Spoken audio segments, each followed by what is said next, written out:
Queridos, nós viemos nos últimos dias, mais exatamente nas 2 últimas semanas, nós começamos uma série de mensagens baseado em um texto de Romanos 8:31. Pastor Edmilson trouxe uma palavra muito boa, muito desafiadora para nós. Ele falou sobre tribulação. Na semana passada, o Eduardo Arantes trouxe outra palavra muito especial. Eu não estava aqui, eu estava fora, mas eu, não na quinta, que eu não consegui acompanhar o culto online, como muitos irmãos estão acompanhando agora, mas aí no sábado eu consegui ouvir a palavra, a mensagem do Eduardo, e também me abençoou, e ele falou sobre angústia.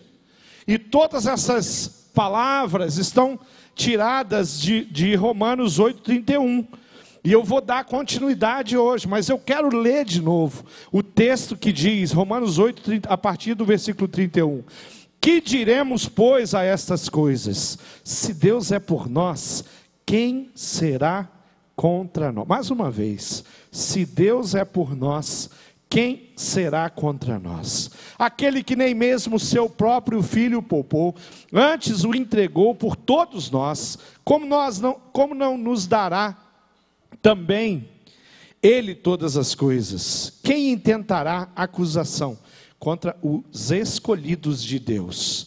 É Deus quem os justifica. Quem é que condena, ou pode condenar aqueles que são escolhidos de Deus? Pois é Cristo quem morreu, e antes quem ressuscitou dentre os mortos, o qual está à direita de Deus, e também intercede por nós. Quem? Se não é Jesus. Aí a parte que eu vou falar, entra aqui. Quem nos separará do amor de Cristo? A tribulação, ou a angústia, ou a perseguição, ou a fome, ou a nudez, ou o perigo, ou a espada, como está escrito, por amor de ti, somos entregues à morte todo dia, somos sepultados como ovelhas para o matadouro, mas em todas essas coisas somos mais do que vencedores por aquele que nos amou. Vamos ler isso junto, esse trechinho? Mas em todas essas coisas, vamos lá? Bem forte, que só veio meia dúzia comigo, e eu quero todos aqui comigo, bem forte. Mas em todas essas coisas, somos mais do que vencedores, por aquele que nos amou, Jesus Cristo, nosso Senhor e Salvador, aquele que é único, aquele que é digno de receber toda a honra e toda a glória, e Ele está aqui, presente, fazendo, operando, derramando do poder dEle, muitos livros, muitas mensagens, muitos artigos já foram produzidos com relação àquilo que a gente entende como sofrimento cristão, dificuldades de um cristão. Eu já li muitos livros que falam sobre isso. Você vai encontrar, inclusive naqueles livros que eu escrevi, e lá eu já tratei questões sobre sofrimento cristão. Mas tem um sofrimento que está registrado nesse texto,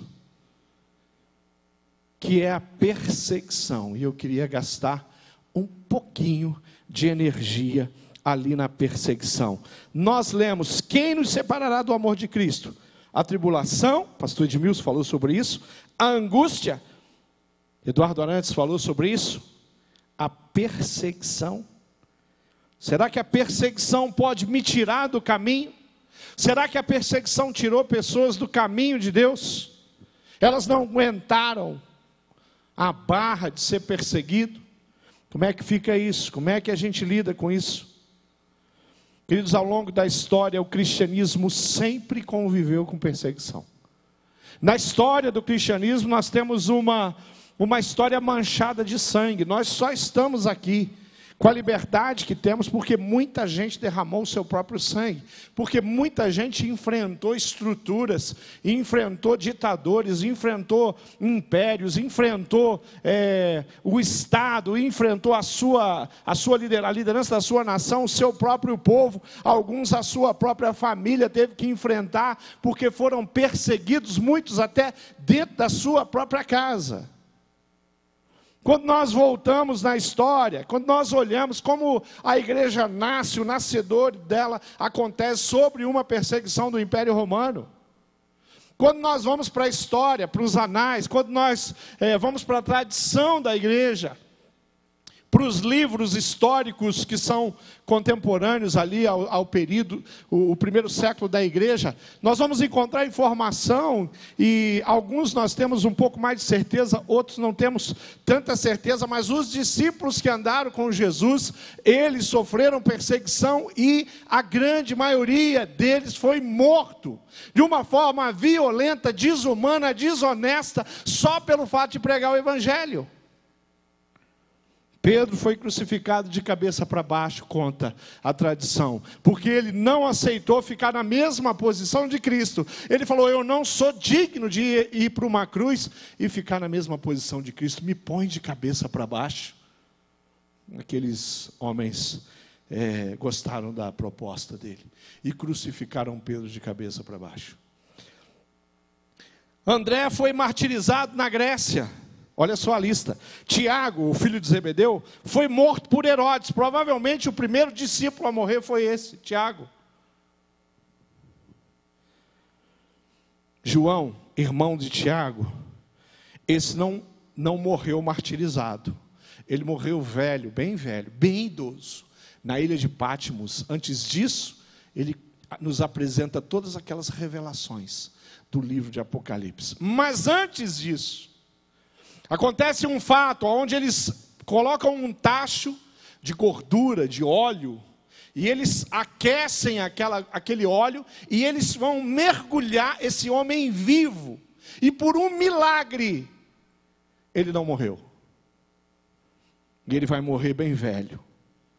Quando você lê os escritos de João, quando você pensar num homem numa ilha escrevendo revelações que o próprio Senhor Jesus tinha dado para ele, você não pensa numa pessoa normal, assim, um cara bonitão, assim, igual o Josué, né, igual o Denilton.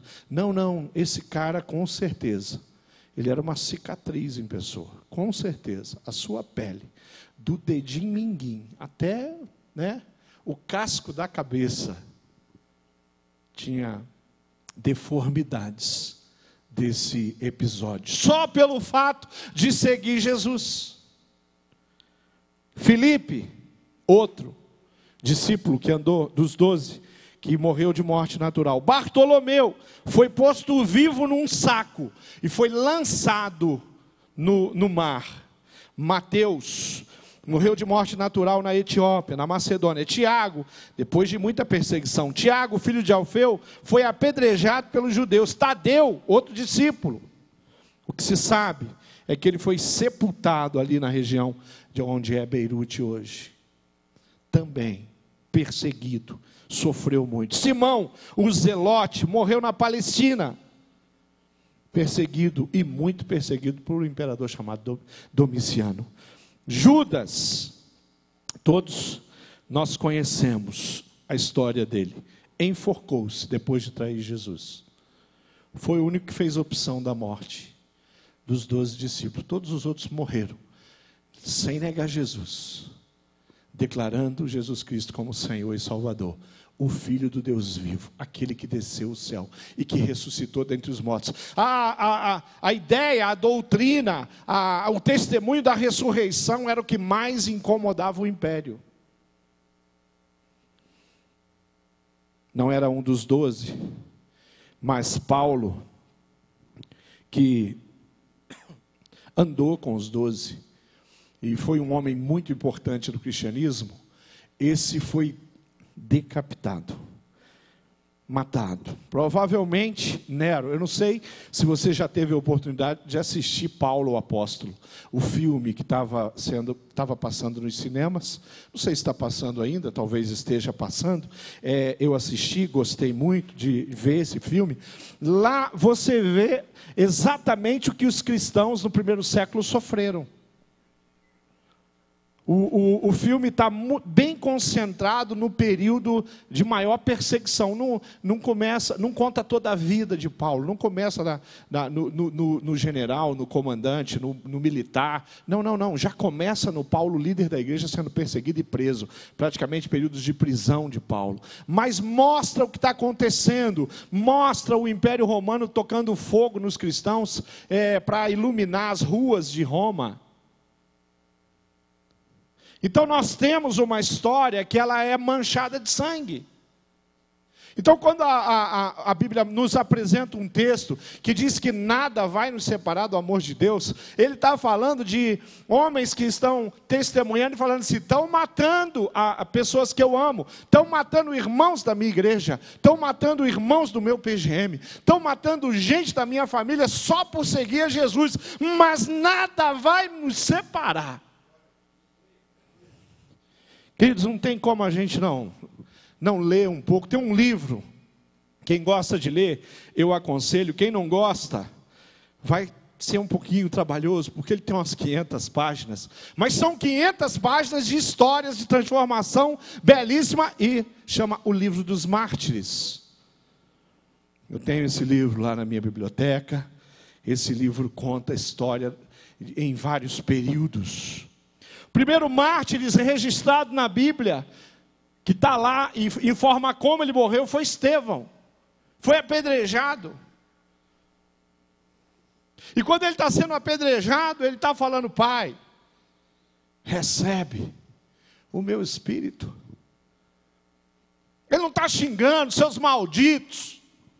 Ele está falando com o Pai, eles estão matando ele.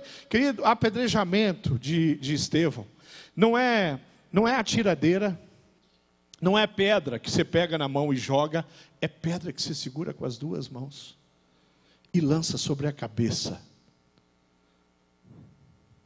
Então tem muita crueldade e tem muito sangue na nossa história. E a gente precisa observar essas coisas. Mais para cá, 1906 a 1946, viveu um homem chamado Bonhoeffer, um teólogo alemão. Esse homem foi preso pelo nazismo. A Segunda Guerra acontecendo, ele se levanta contra o Reich, ele se levanta contra Hitler, contra o regime, o nazismo, e ele é lançado e preso, porque ele está denunciando, ele está tentando fazer com que o povo acorde, porque Hitler está enrolando todo mundo, ele está enrolando inclusive a igreja. Muitos anos depois a igreja teve que pedir perdão pela atitude que teve enquanto os judeus eram massacrados lá no Holocausto. E esse homem é preso e a história conta que ele morre 2 semanas antes de Hitler se suicidar e os aliados entrarem e dominar e a guerra acabar. 2 semanas, estava assim já no derradeiro. Alguém falou assim, vai lá e enforca esse infeliz. E foi enforcado. Querido, só aconteceu isso com ele, porque esse pregador, pastor alemão, porque Deus permitiu, mas não deixou de deixar os livros, não deixou de escrever os livros, e é um dos teólogos importantes que nós estudamos muito a respeito dele. Há uma história também da Guerra Fria, um homem chamado Ivan Moisseev. Ivan, ele foi um soldado do Exército Vermelho, e ele chegou ali no Exército Vermelho, o exército da antiga União Soviética, e ele vai começar a compartilhar a fé dele, e ele vai ser perseguido por isso. E eles vão pegar esse soldado, por ele estar falando de Jesus ali dentro do exército, para os soldados, e eles vão matam ele da forma mais cruel, jogam ele no chão, e quase que um exército inteiro pisa. Ele morre com a botina, como chama? Os militares me ajudam? Coturno. O coturno dos soldados matam ele. Quando a família recebe o corpo dele, ele está transfigurado. Não dá nem para saber que é ele. Esse é o corpo que a família dele recebe. Antes de morrer, ele escreve uma carta. E ele vai contando para o seu irmão a respeito de como as coisas estão. E ele está falando para o seu irmão em que ele tem compartilhado o amor de Jesus. Eu li a carta inteira. E eu separei um trechinho da carta para ler para vocês. E do trecho que eu peguei em diante, a última carta que ele escreve antes de morrer, ele fala assim: não conte todas as coisas que eu estou te escrevendo para o papai e para a mamãe. Ou seja, não conte para eles o que está acontecendo comigo aqui. Diga apenas, Ivan escreveu. E diz a eles que Jesus vai partir para a peleja. Esta luta é de Cristo. E diga que eu não sei se voltarei dessa luta com vida. Desejo que todos os amigos, jovens e velhos, se lembrem desse verso do Apocalipse 2, versículo 10. Ser fiel até a morte, dar-te-ei a coroa da vida. Receba essa última carta na terra do menor dos irmãos, Ivan Mousseiev. Querido, esse é um homem que ele sabe que ele está indo para o matadouro. Ele sabe que ele vai morrer. Mas ele continua olhando para cima. Mais extraordinária que essa história, uma outra história do livro dos mártires. Aliás, essa não é do livro dos mártires. É de um livro do pastor sul-coreano chamado Po Yong-soo, David Yong-soo. Ele conta a história de um pastor que é preso pelos soldados comunistas ali na Coreia do Sul, e ele prende o pastor e a sua família, a sua esposa e os seus filhos, e ele coloca e ele fala assim: ou você nega Jesus, ou você e a sua família vai morrer. E aquele pastor, ele continua firme, inclusive incentivado pela sua esposa a não negar Jesus, a continuar declarando que Jesus é Senhor da vida dele.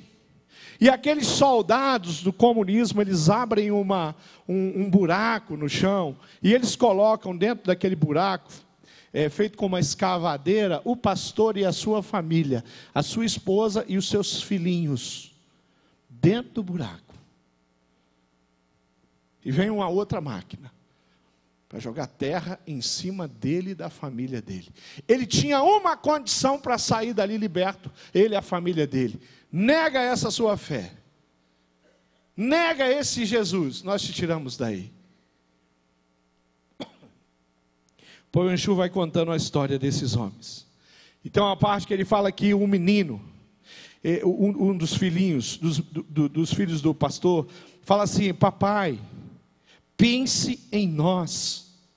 Pense em nós, papai. É a palavra de uma das crianças. A mãe, ouvindo aquilo, ela diz,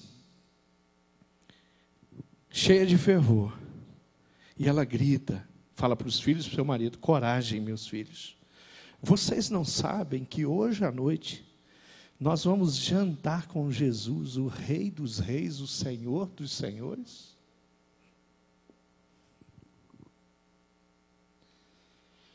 A história diz que esse pastor e a família deles morreu cantando um hino. Sabe qual?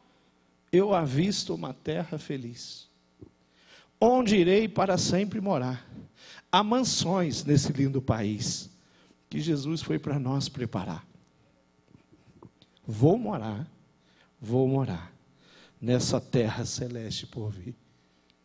Queridos, tem como ir para a história do cristianismo e perceber o quanto é valoroso tudo isso, e perceber o valor, o preço da minha salvação, porque eu sou salvo. Essa terra, eu vou morar, eu estou indo para lá, eu não sei quando, e eu tenho colocado meu coração diante de Deus, e tenho falado: Deus, se um dia a perseguição chegar, e por alguma razão, seja no Brasil, que tem perseguição aqui, seja em qualquer outro lugar, eu quero, me ajuda, nunca me deixe negar o teu amor sobre a minha vida, que eu esteja pronto sempre para morrer, e com amor a Jesus. Paulo diz: eu não tenho a minha vida por valiosa. E eu quero crer nisso. Eu também não quero ter a minha vida por valiosa. Eu estive na Coreia do Sul. E eu fui conhecer na Coreia do Sul uma terra onde passaram avivamentos. A Coreia do Sul, ela sofreu não é a palavra certa. Ela foi banhada com o amor de Deus. E nos últimos 100 anos ela teve 3 avivamentos. Sabe quantos avivamentos teve no Brasil em 500 anos? Sabe quantos? Quem chuta? Nenhum. Nós nunca tivemos um avivamento no Brasil. Tem muita gente orando. Eu mesmo já clamei. O Russell Shedd morreu pedindo um avivamento na América do Sul. Mas eu tive numa terra que teve 3 avivamentos. Eu conheci uma igreja. Um culto que eu participei tinha 32 mil pessoas. 3 dias na montanha orando, eu estava com 5 mil pessoas. Os números são doidos. Os números são assim. Um culto que a gente fala um pouquinho a mais, eu, normalmente, às vezes os irmãos já ficam olhando o relógio, né? Será que o pastor esqueceu de parar de pregar hoje? Mas o culto começava às 4, terminava às 7h30. Mas isso não é o segredo daquela igreja, daquele culto. Porque eu cheguei no templo, no lugar onde ia acontecer o culto, 2 horas da tarde. Já tinha 15 mil pessoas orando para um culto que ia começar às 4h30. Aí começou 4h30, aquele culto abençoado, muita adoração, louvor, ouvimos a palavra, e mais adoração, e clamor, e o coreano orando, é um negócio fantástico. É muito bacana ver os coreanos orando, porque eles conversam com Deus num tom assim, como se ele estivesse conversando com uma pessoa, só que todo mundo faz isso. Aí parece que você está dentro de uma caixa de abelha. A hora que os coreanos começam a orar, o negócio mais ou menos assim, ó. Pega aquele negócio, rapaz, aquilo toma conta de você. E você ri, você chora, você levanta, você senta. É todo lugar que a gente tirar o sapato, que entra na presença do Senhor, é santo. E eu lá, né, quase um coreano.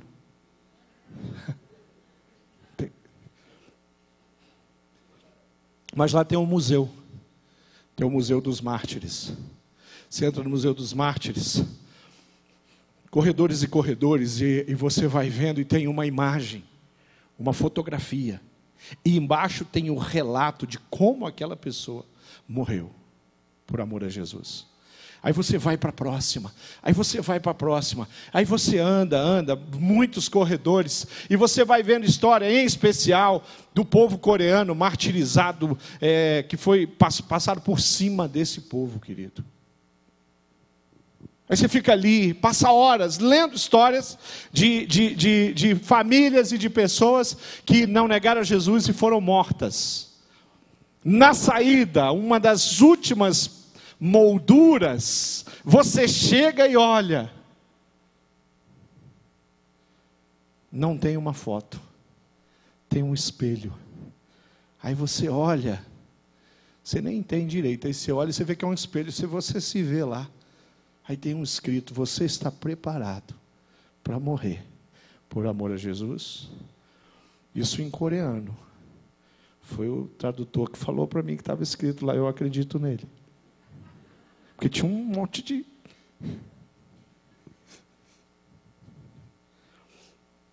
E não tem como você olhar para o espelho, olhar para você, o tradutor, cara que você conhece. Aí você faz uma pergunta: será que eu estou preparado? Será que a minha vida condiz? Ou eu estou enrolado aí com o secularismo? Eu estou enrolado aí com as propostas desse século?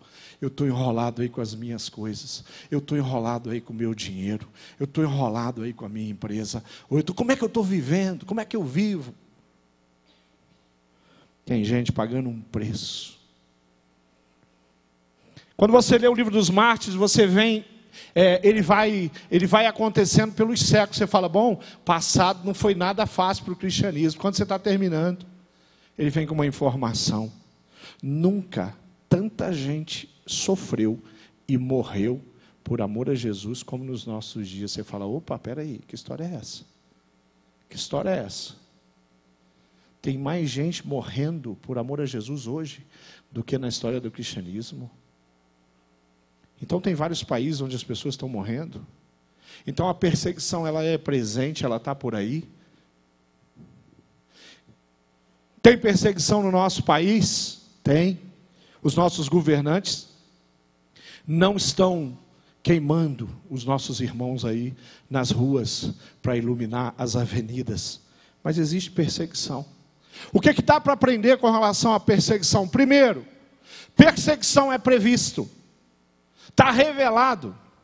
A palavra de Deus diz: bem-aventurados sois vós quando vos injuriarem e perseguirem e mentindo disserem todo mal contra você, por minha causa. Mateus, capítulo 5, versículo 11. Bem-aventurado é feliz. Feliz são as pessoas que são perseguidas por amor a Jesus. Quando Pedro e João foram presos, e eles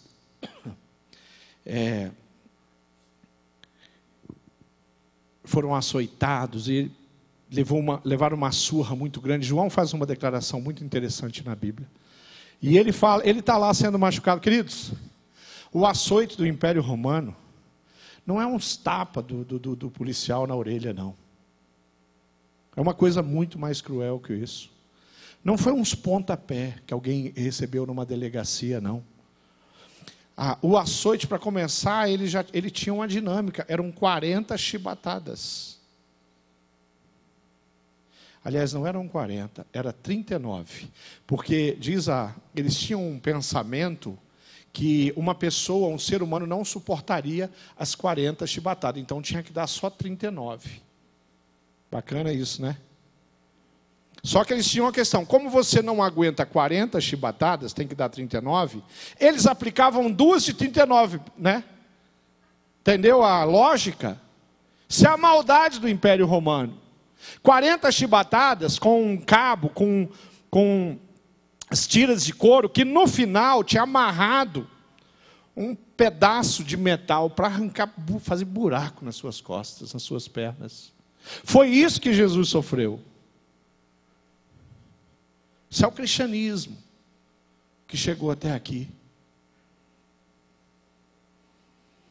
Queridos, há 60, 70 anos atrás, um dos missionários que nós conhecemos bem aqui, ele teve a sua casa apedrejada aqui no Brasil, no Rio de Janeiro, só porque ele era crente. Não era nem porque era cristão, porque tinha bastante cristão, mas não crente. Tinha pouco. Aí chega um que é missionário, e ele é crente, ele tem a sua casa apedrejada. Os primeiros missionários que chegaram no Brasil tiveram que ser protegidos. Estou falando dos evangélicos, estou falando história de 160 anos atrás.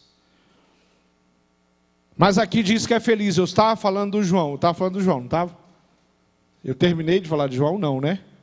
João, me empolgo, né, gente? É tanta coisa linda aqui, que a gente vai conhecendo. Mas preste atenção. João, quando foi açoitado, né, com aquelas, não sei quantas chibatadas ele levou, ele faz uma declaração. E ele fala: eu não sou digno, nem mesmo de apanhar, levar chibatadas, em nome de Jesus. Porque ele estava levando chibatadas, porque ele era um pregador da palavra. Nem apanhar. Nem isso ele se sente digno. Parece assim: eu estou apanhando por Jesus, acho que vale a pena levar essa surra. Como muitos disseram, eu estou morrendo por amor a Jesus, por Jesus eu morro. Ah, que tipo de cristão eu sou. O próprio Jesus trata o assunto, ele adverte, olha só o que ele fala: exultai e alegrai-vos, porque é grande o vosso galardão, tem uma recompensa nos céus. Porque assim perseguiram os profetas que foram antes de vós. Os pregadores que estiveram antes de nós sofreram, foram perseguidos, foram presos, foram mortos. E ele está falando para a igreja: querido, continue caminhando.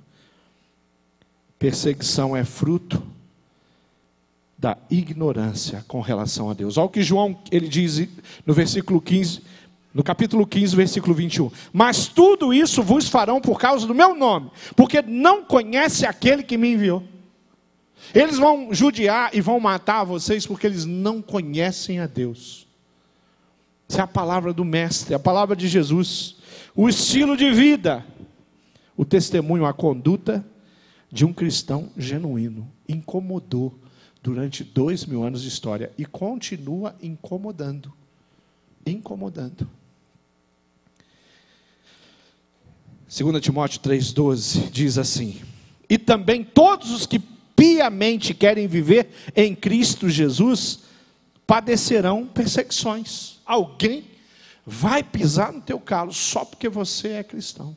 Se você for mais ou menos, se você for cristão, se é que dá para chamar de cristão, vamos chamar para você entender o que eu quero falar. Se você é um cristão sem vergonha, meio mentiroso, que não dá para distinguir, colocar você diante da impiedade, não faz muita diferença. Querido, ninguém vai te perseguir. Satanás vai ficar feliz com você. Agora, se você for um cristão genuíno, Satanás vai vir com fúria para cima de você. Se você quiser cuidar de pessoas, Josi, Satanás não gosta de você, Josi. Ele te odeia, ele quer destruir a sua vida. Porque você tem dedicado tempo, seu coração, a sua vida, para cuidar de mulheres, de famílias que estão passando pela luta do câncer, de enfermidades graves. Podemos compreender a perseguição como uma prova, uma oportunidade que a gente tem. Você está sendo perseguido? Oportunidade de você provar que você ama verdadeiramente a Deus. Ao invés de você ficar com raiva da pessoa, ao invés de você ficar com raiva daquele grupo que tenta enxovalhar tudo que você crê, 1 Pedro 4,12 diz: amados, não estranheis a ardente prova que vem sobre vós, para vos tentar, como se coisa estranha tivesse acontecido. Não acho que isso é incomum, mas alegrai-vos no fato de serdes participantes das aflições em Cristo Jesus. Tem um coração alegre. 1 Pedro 1, versículo 7 diz: tem alegria mesmo que você está passando por toda sorte de provação, tribulação, confusão. Às vezes é um tempo difícil. Tem alegria. A perseguição pode revelar sim a fé de uma pessoa. A perseguição pode definir quem de fato é aquela pessoa. Porque quando vem a perseguição, essa pessoa não se deixa levar. A fé dela não é superficial. A fé dela é firme. Para fechar minha palavra, para a gente entender, contextualizar um pouquinho aqui nos nossos dias, quem são os nossos perseguidores? Quem é que nos persegue? Quem persegue os verdadeiros cristãos? O cristianismo nominal, não tem ninguém perseguindo, não. O cristianismo nominal é uma facção de Satanás. Mas o cristianismo genuíno sofre perseguição. Cristão mentiroso, sem vergonha, que vai na igreja, Bíblia debaixo do braço, mas faz tudo errado nos negócios, tem o que falar dele, ele é ímpio. Mas quem são os nossos perseguidores? Quem são esses homens infiéis? A Bíblia diz em Mateus 24:9: então sereis entregues a torturas e vos matarão, e vocês vão ser odiados de todas as nações por causa do meu nome. Quem são? Homens que não conhecem a Deus nos perseguem. Pessoas que trabalham com você, que não gostam de você. Ela nem sabe por quê, querido, mas você é cristão, você incomoda ela. Porque o teu testemunho revela algumas coisas. Quando eu vivo a fé genuína na palavra de Deus, quem está do meu lado olha e fala: meu Deus. Quando eu vivo fidelidade no meu relacionamento, nos meus relacionamentos, quando eu vivo fidelidade no meu casamento, os homens que estão perto de mim olham e falam assim: mas eu sou sem vergonha, eu sou infiel à minha esposa, mas ele está dizendo para mim que dá para ser fiel, que eu não tenho justificativa, então eu não gosto desse cara aí não, porque ele está me incomodando. Porque eu olho para ele, eu vejo a presença de Deus, e eu quero viver o meu pecado, eu quero viver o mundo, eu quero viver. Homens infiéis. A perseguição pode acontecer pelo legalismo religioso. Gente dentro da igreja, gente que amaldiçoa as pessoas, gente que amaldiçoa os homossexuais, gente que amaldiçoa esse ou aquele, amaldiçoa o outro que é de direita, e se é de direita amaldiçoa porque é de esquerda. A gente é perseguido por uma ideologia política, porque nós cremos assim. Mateus 12 diz, fala sobre uma situação de Jesus, que diz: partindo dali, chegou Jesus à sinagoga, e estava ali um homem que tinha uma das mãos mirradas, ressequidas, e eles, para acusarem Jesus, o interrogaram dizendo: é lícito curar no sábado? E ele disse: qual dentre vós será o homem que, tendo uma ovelha, se num sábado ela cair numa cova, num abismo, não lançará a mão dela e a levantará? Pois quanto mais vale o homem do que uma ovelha, e por consequência é lícito fazer bem no sábado ou em qualquer outro dia. São religiosos, nós estamos falando de fariseus, homens religiosos, líderes da igreja que estão olhando, mas como assim? Você curou ele, tinha a mão ressequida, e de repente Jesus fez aquela mão crescer e voltar ao normal, mas sábado se faz isso? Jesus está preocupado com o sábado, para fazer o bem. Mas o legalismo religioso é assim. O legalismo religioso olha para o outro ali e persegue o irmão, porque o irmão é pentecostal. E eu não sou pentecostal, eu sou tradicional. Persegue o outro porque ele é neopentecostal. Aí o pentecostal te persegue porque você é tradicional. Aí você é perseguido pelos teus irmãos, aqueles que deveriam se reunir contigo para a gente louvar, cantar louvores, pregar o evangelho e alcançar essa cidade para Cristo. Aí vem um lá na televisão para falar mal do outro, e a sociedade inteira está vendo. Eu falei: está uma confusão lá, aquelas igrejas lá, as denominações, estão um rebu. Que é isso? Perseguidos, terceira situação, por Satanás, teu arqui-inimigo. A palavra de Deus em Efésios 6:2 diz: pois nós não estamos lutando contra seres humanos, mas contra as forças espirituais do mal que vivem nas alturas, isto é, os governos, as autoridades e os poderes que dominam completamente esse mundo de escuridão. Não ignore os ataques de Satanás, porque ele te persegue. Ele quer destruir, ele quer te parar, ele quer te impedir. Satanás é aquele que consegue criar uma discórdia muito grande. E às vezes um casal que um dia se amou, se apaixonou, foram para o altar, aí você chega na casa deles, eles estão um perseguindo o outro, degladiando, diminuindo, ferindo, machucando, agredindo fisicamente.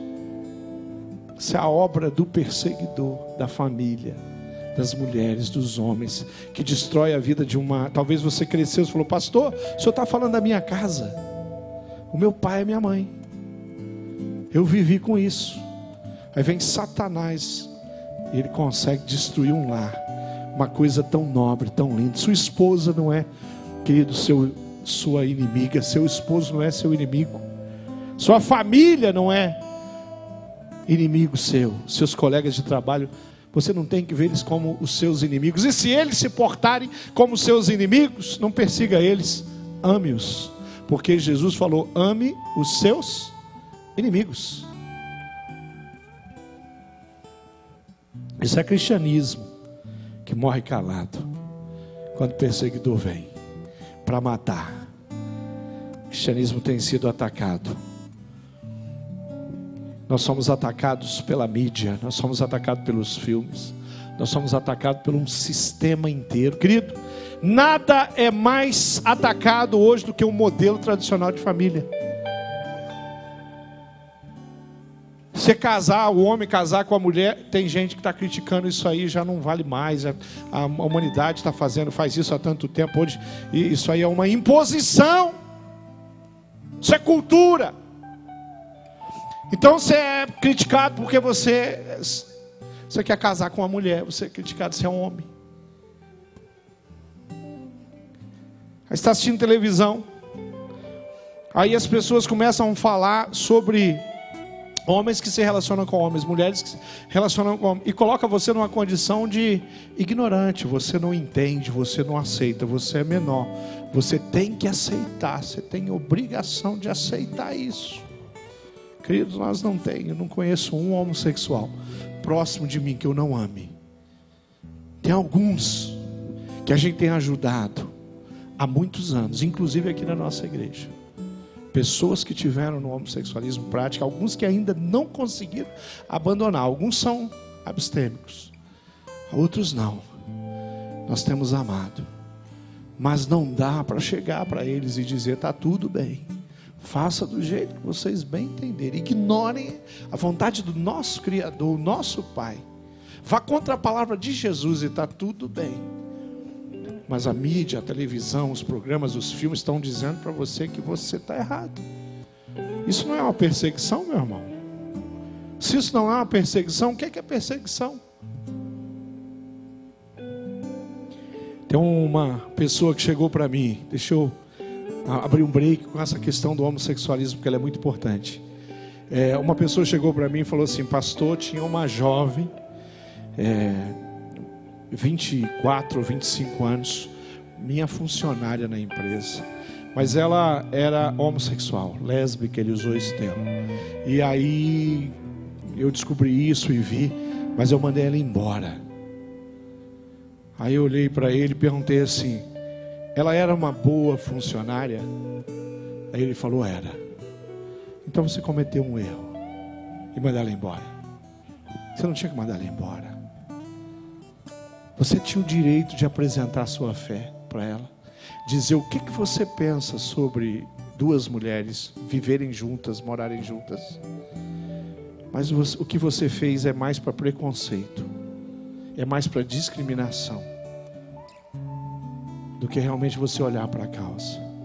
Eu não mando a pessoa embora, eu não me afasto de alguém porque ela se declarou gay. Mas nenhum gay vai impedir que eu diga para eles exatamente o que eu creio, e que eu vá para a Bíblia e eu leia com muito amor e carinho e respeito a pessoa, aquilo que a palavra de Deus diz sobre isso. Por que a Globo vai dizer para mim que eu estou errado, que eu sou ignorante? Por que a Bandeirantes vai fazer isso? Por que a Netflix, na maioria dos filmes da Netflix, eles colocam gente do céu? Se já alguém falou, metade dos seriados da Netflix tem história. Sim. Tem um sistema todo aí, batalhando, para que as pessoas desistam daquilo que é o propósito de Deus na vida delas. Então você vai ser perseguido porque você é hétero, querido. Você vai ser perseguido porque você é homem casado com uma mulher, e as pessoas vão questionar você. Você vai ser perseguido porque você vai ensinar os seus filhos a se interessar pelo sexo oposto. Então se prepara. E se você não abriu os olhos e viu o que nós estamos vivendo, experimentando no Brasil, você vai ser perseguido porque você crê que dentro de uma mulher grávida tem uma vida. E se a criança, o bebê, está dentro dela, ela decide se ela quer tirar. As leis que acabaram de ser aprovadas nos países vizinhos, inclusive, é que até 3 meses uma mãe pode matar o seu filho, abortar. A lei do aborto, que está vigente. Uma criança sendo gerada já tem 3 meses de vida. Até 3 meses de vida pode destruir aquela criança. Por quê? Porque passou de 3 meses... não, porque passou 3 meses, é melhor a gente não fazer isso, porque a mãe corre um risco muito grande, a criança não entra em questão ainda. Nós cremos nisso, nós valorizamos a vida. Nós valorizamos a vida. Tem um monte de gente na nossa igreja, várias pessoas na nossa igreja, que só existem hoje porque um dia a mãe que tentou, não conseguiu, produziu aborto. Aqui, membros da nossa igreja. Nós somos perseguidos porque nós acreditamos na vida. Somos perseguidos porque nós cremos que Deus tem um plano para o ser humano, que Ele criou o ser humano com um propósito. Somos perseguidos porque acreditamos em Deus. Somos perseguidos porque nós aconselhamos os nossos jovens a se manterem puros na área sexual até o casamento. Mas que absurdo! Negócio desse, como assim? A jovem com 12 anos, 13 anos já tem que ter as experiências sexuais dela. Isso é o normal. Aí você fala, não, eu vou ensinar as crianças e os jovens para eles esperarem um pouco e fazerem a coisa de uma forma mais saudável, mais segura, mais consciente, sabendo exatamente aquilo que eles... Somos perseguidos por tantas coisas. Podia continuar aqui falando sobre perseguição. Você é perseguido porque você não bebe. Você vai numa festa, aí tá... Quem já viveu isso aí que eu estou falando aí? Só os que não bebem, né? Você vai na festa, o cara fala assim, toma aí caipirinha. A caipirinha de vodka. Tem não sei o que dentro. A macumba que eu fiz aqui. Fala, não, eu não bebo não. Para com isso, por favor. Não, querido, eu não bebo. Você não bebe por quê? Porque eu não quero. Não estou afim. Não bebo, acabou. Eu não bebo, não bebo. Por que você não bebe? Porque eu fiz uma escolha de viver segundo a palavra de Deus. E a palavra de Deus diz que embriaguez é pecado. E eu nunca vou me embriagar. Se a palavra de Deus diz que embriaguez é pecado, acabou, não vamos mais discutir isso. Aí de repente veio o outro perseguir. Porque o irmão ali tomou um gole de cerveja, pronto, vamos perseguir o irmão porque tomou um gole de cerveja. É uma confusão muito grande esse negócio da perseguição. Queridos, presta atenção. Você é perseguido por isso, por aquilo. Uma colega de trabalho muito doida. Tinha um histórico de se envolver com muitos homens lá. E ela investiu em mim. Ela queria que eu tivesse um. E aí eu dei uns cortes nela, né? Falei, pode esquecer, querida. Vem com essa conversa pro meu lado, não. Aí ela falou assim, você é gay? Falei, como eu sou gay? Eu sou casado. Tenho filhos. Eu não sou gay não, querida. Eu não sou gay, eu sou um homem saudável. Sou casado, tenho vida sexual ativa com a minha esposa. E tenho uma fé que me ensina a ser fiel. É assim que eu vivo. Porque essa é a proposta de Deus. Talvez você está me ouvindo e está falando, pastor, essa não é a minha história é diferente. Eu cedi a muitos pecados. Eu vivi longe. Querida, a minha palavra não é de condenação. A minha palavra é de libertação. A minha mensagem, a minha proposta de hoje é para que você entenda que o cristianismo que nós estamos aqui, que nós seguimos, o Jesus que é Senhor da minha vida, porque hoje eu tenho liberdade para estar aqui, porque nós estamos reunidos, nós vamos ter culto amanhã da nossa juventude, sábado, nós vamos ter cultos domingos, vai ter 3 cultos domingo aqui, tem oração nas madrugadas, amanhã 6h30, venha para cá orar, nós temos essa liberdade toda, nós temos esse espaço é nosso.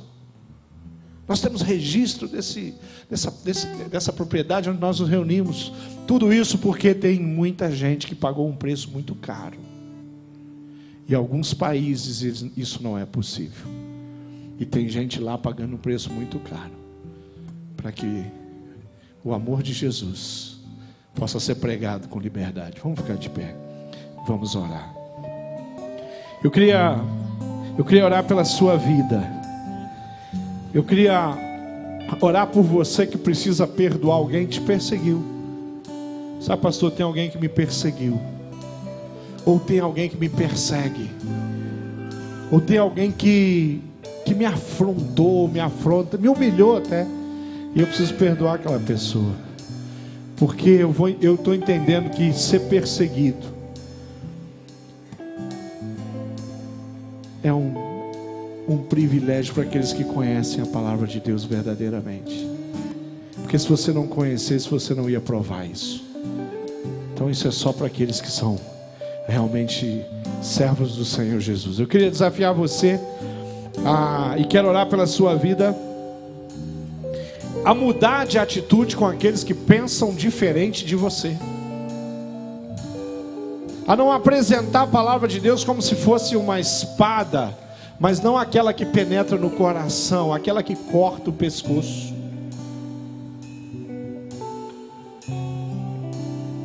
Que você reconheça que o teu Facebook ou qualquer outro da sua rede social, seu Instagram, não existe para você ficar jogando palavras duras para ao léu. Não existe para você compartilhar o amor de Jesus. Que os comentários ali não é para você escrever e chamar aquela pessoa disso ou daquilo. É para dizer para aquela pessoa, por mais hipócrita que ela possa ser, que Jesus a ama e que Ele tem uma proposta para a vida dela. Os mansos herdarão a terra, não os orgulhosos nem os vaidosos. Os mansos e humildes são aqueles que realmente provaram o amor no coração e compartilham isso. Nós vamos continuar sendo muito firmes com a nossa fé. Nós vamos continuar pregando o evangelho genuíno da palavra de Deus. Mas nós vamos fazer isso em amor. Você precisa mudar de atitude, você precisa colocar sua vida à disposição desse Senhor. Levanta sua mão e fala: pastor, eu quero esse cristianismo na minha vida. Eu quero viver e experimentar isso. Eu não quero um cristianismo de shopping, não. Eu não quero um cristianismo secularizado. Eu quero um cristianismo autêntico, genuíno, real, verdadeiro. Eu quero parar de brincar de ser cristão. Eu quero ser cristão de fato. Se é isso que você quer, vem aqui, nós vamos terminar orando. Vem aqui para frente, fala: eu quero mais. Eu quero a presença de Deus. Eu quero sentir o Espírito Santo passeando, conduzindo a minha mente. Eu quero ser usado na vida das pessoas. Eu quero amar aqueles que me perseguem. Vem aqui, que nós vamos terminar orando.